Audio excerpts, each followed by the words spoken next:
ગુજરાત પ્રદેશ ભાજપના સંગઠન પર્વ અંતર્ગત ભરૂચ જિલ્લા ભાજપના નવા પ્રમુખ તરીકે પ્રકાશ મોદીની વરણી કરવામાં આવી છે. પ્રદેશ ભાજપના ઉપાધ્યક્ષ મહેન્દ્ર પટેલે ભરૂચના આત્મીય હોલમાં મળેલ સંકલન બેઠકમાં આ જાહેરાત કરી હતી. પ્રકાશ મોદી વ્યવસાય વકીલ છે. તેઓ ભાજપના પાયાના કાર્યકર છે. હાલમાં રાષ્ટ્રીય જનસંપર્ક અભિયાનના પ્રદેશ સંયોજક તરીકે સેવા આપી છે. તેઓ RSS આગેવાન અને ભરૂચ જિલ્લા ભાજપના પૂર્વ પ્રમુખ સ્વર્ગીય શિરીષ બંગાળીના શાળા છે. ઉલ્લેખનીય છે કે શિરીષ બંગાળી પર ડી ગેંગે હુમલો કર્યો હતો, જેમાં તેમનું મૃત્યુ થયું હતું. તે સમયે ડી ગેંગની હિટ લિસ્ટમાં પ્રકાશ મોદીનું નામ પણ હતું, જેના કારણે તેમને પોલીસ રક્ષણ આપવામાં આવ્યું હતું. નિવૃત્ત થયેલા જિલ્લા પ્રમુખ મારુતિસિંહ અટોદરિયાના કાર્યકાળમાં ભાજપે ભરૂચ જિલ્લામાં ઐતિહાસિક સફળતા મેળવી હતી. પાર્ટીએ 5 વિધાનસભા બેઠકો, જિલ્લા પંચાયત, 9 તાલુકા પંચાયત અને 4 નગરપાલિકાઓમાં વિજય મેળવ્યો હતો. હવે પ્રકાશ મોદી માટે આ પ્રદર્શન જાળવી રાખવાનો મોટો પડકાર બની રહેશે. વડાપ્રધાન નરેન્દ્ર મોદી સાથે દેખાવમાં સામ્યતા ધરાવતા પ્રકાશ મોદી ભરૂચમાં જાણીતો ચહેરો છે. હું પ્રકાશ મોદી ભારતીય જનતા પાર્ટી ગુજરાત પ્રદેશે આજરોજ ભરૂચ જિલ્લા ભાજપ પ્રમુખ તરીકે મારી જે વરણી કરી છે એ બદલ પ્રદેશ સમિતિનો હું ખૂબ ખૂબ આભાર વ્યક્ત કરું છું.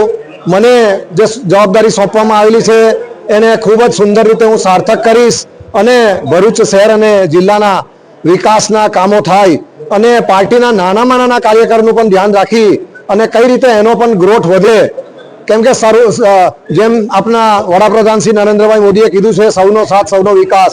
તો આ રીતે હું તમામ જનતા સુધી પહોંચી અને સૌના સાથથી આ ભરૂચ શહેર અને જિલ્લાનો વિકાસ કરીશ.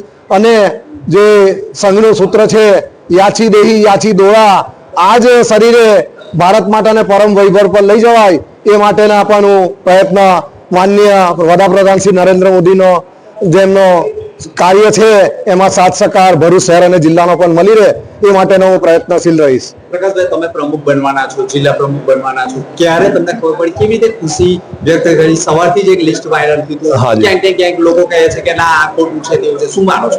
મને જ્યારે આ સવારના જોયું અમુક વોટ્સઅપમાં ને આતે, તો પણ મને પણ કલ્પના નહીં હતી કે મારું નામ, કારણ કે અગાઉ પણ ઘણી વખત પ્રયત્ન કરેલા અલગ અલગ જવાબદારીઓ માટે, પરંતુ આપનું નામ નહીં આવ્યું તો આપણે નિરાશ થયા નહીં હતા.